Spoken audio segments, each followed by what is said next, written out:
I have been wearing on my wrist for 1 week Casio's first ever mechanical watch, and I'm honestly super impressed. If you're anything like me, when you were scrolling on Instagram one day and you saw a pop-up or a notification that Casio made an automatic watch, you may have thought that you were being pranked. But not a joke. I've got it in front of me here today, and I have some thoughts on this watch, especially after wearing it and having some time spent with this watch. There's a couple things that really blew me away about this watch, and one thing that was a little bit of a letdown for me. So today in this video, I want to talk all about the things that I love and dislike about this watch after wearing it on my wrist for a whole entire week.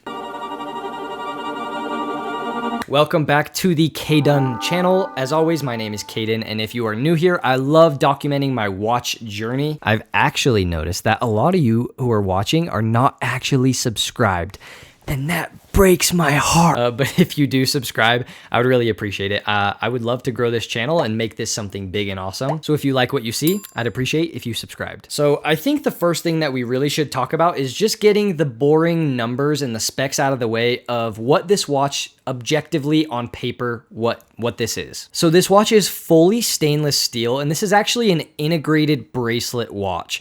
It kind of looks like a normal standard watch. Like, it doesn't really look like an integrated bracelet watch when you're just looking at the surface of it. The bracelet is not attachable in the traditional way. This watch has a case size of 39 millimeters, a lug to lug of about 43.5-ish millimeters. Due to the movement that is on the inside of this watch, which is the Seiko NH35A, this watch is 12.5 millimeters thick. It's got a sapphire crystal, an open case back, a milled clasp, which we're gonna talk about later, but this clasp and bracelet is fire. And so on paper, what Casio have given us is a very nicely finished stainless steel integrated bracelet watch. With that case size of 39 millimeters, I feel that this is a pretty universal size that fits most wrists. My wrist is 6.5 inches, and you can see here on my wrist, I feel like it's a very fitting, good size watch. So like I said, this watch has been on my wrist for a week now, and I think that's really the best way to get a proper feel on a watch is just to wear it on your wrist every day for a week. And in doing so, I actually have a lot of really positive, good thoughts about this watch, but a couple things that I think are higher than good, like they're actually great on this watch. The first thing is the finishing on both the case and the bracelet. There's a lot of different polished surfaces and brushed surfaces all over this watch. And so when you're out in direct light, there's a lot of reflections and lighting coming off of this watch, both on the bracelet, the case, and even on the dial and the indices. One of the things that I noticed while wearing this watch is the indices are both polished and brushed. And so just on the indices alone, when you're out in the sun, as you move your wrist around, you get little glimpses of that polishing on the indices. Those indices are raised ever so slightly above the dial, giving some depth to that dial. Obviously on the bracelet, you can see that it is both brushed and polished. And I think overall, just in terms of the finishing alone, that variety of polishing and brushing really makes it feel like something that is substantial and very well finished on your wrist. I've mentioned this before in a couple of my videos, but I think it's kind of hard to define what makes brushing look really good. I think it's a little bit subjective, but the finishing on this watch, specifically the brushing, I think they actually nailed it. On the bracelet, when you're looking at it, I feel like I would relate this to being just as high quality as, say, a Tissot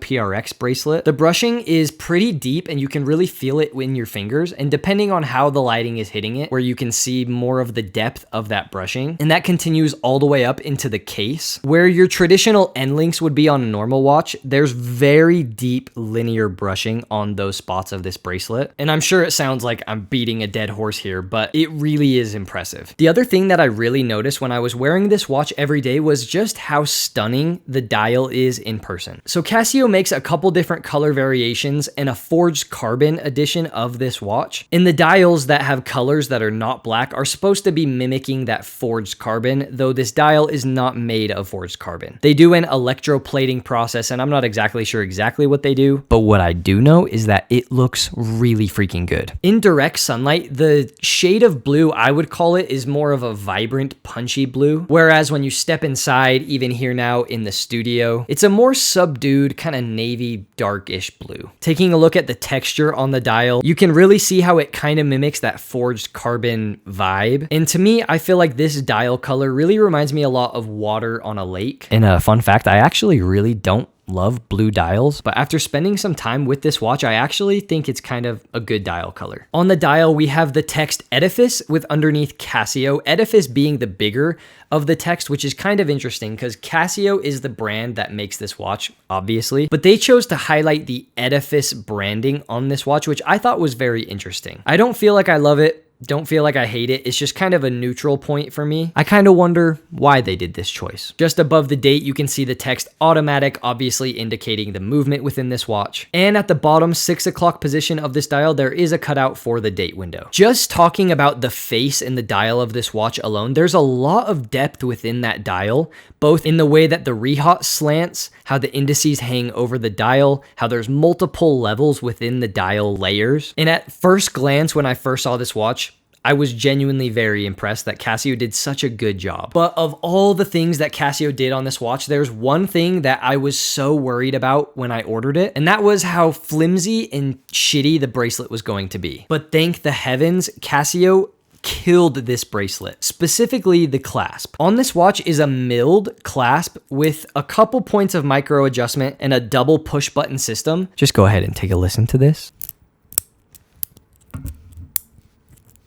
This may just be the best bracelet on a Casio watch that I have ever seen in my life. I think this is even a better bracelet than most Seikos at almost double to triple the price of this watch. I really genuinely think that the bracelet is such a good selling point of this watch. There is, however, one con about it, and that is the micro adjustment on this bracelet. There are only 2 holes of micro adjustment, so you kind of gotta luck out in terms of how this will fit for sizing. On my 6.5-inch wrist, I was very fortunate enough to be able to get it to fit perfectly on my wrist. Whether I'm hot, whether I'm cold, it kind of actually fits me phenomenally. So I got lucky. But depending on how your wrist is and the size of your wrist and factors like that, you may not be able to get a good fit because that micro adjust spot is just so small. In terms of comfortability, every day on wrist, this watch isn't super heavy. Compared to other Casios, it's obviously much heavier, but I didn't find any discomfort from wearing this watch. At the moment, my daily wear is an Explorer 2 that is 42 millimeters and super heavy. And so, of course, coming from that, this obviously is going to feel much lighter to me, but I thought that it was very comfortable.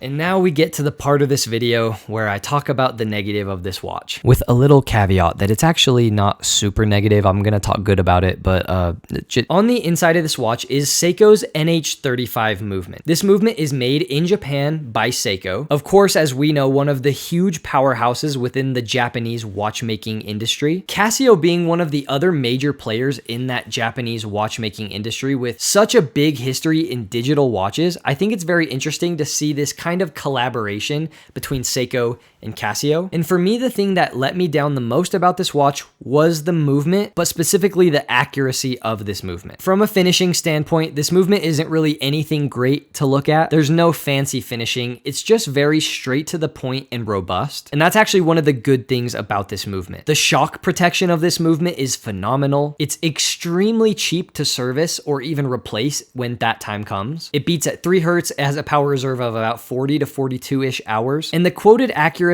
from Casio is, I believe, roughly plus or minus 35-ish seconds, with this particular one running at about plus 15 seconds per day. I do think, though, that it is important that we look at the price associated with this watch. From Casio, this watch comes in at a retail price of $280. With that price in mind, though, I actually think it's not really fair to complain about the accuracy, because for $280, you get so much bang for buck in everything else that I think to buy this watch for accuracy is obviously not why you would buy this watch. You could buy, and I have bought a like $10 F91W that is much more accurate than this. So though this watch is not the most accurate, I think it absolutely makes up for it in the finishing and the dial, and the fit and feel of it in your hands more than makes up for its shortcomings with its accuracy within the movement. What I see this watch being really good for is someone who maybe wants to get their first mechanical watch. Maybe they just discovered watches and maybe they have a couple Casios, so they have a little soft spot for the brand Casio, but they want something mechanical. Actually, now that I think about it, So in my hands right now is my first ever automatic watch. This is an Invicta Pro Diver, I believe is what they call it. And this actually has the exact same movement as this Casio here on my wrist. This was my first automatic watch, and I really bought it because I had this obsession for the Rolex Submariner. But when I learned that you couldn't get a Submariner for less than like $4,000 or $5,000 or $6,000 at the time. And so this watch came up, this was $100, and this was my first mechanical watch. But had I have gotten into watches in this day and age with all the watches we have on the market right now, this watch I think would probably be my #1 choice as a recommendation for someone looking for their first automatic watch. The negative connotations, in my opinion, that come with Invicta and this watch specifically is the aspect of a knockoff or a clone. Obviously, there's not a lot of original design within this watch. And with this Casio, you get the name brand recognition of Casio, a major Japanese brand. You get very high quality fit and finish and feel. And of course, you have that more original design where I feel like this watch is not a straight knockoff of really any other watches. It just kind of looks like a very standard, nice looking watch in my opinion. So the point I want to get at here is I actually think that this may be one of the best watches for someone getting their first mechanical watch. And had I gone back in time, I may not have ended up getting this Invicta.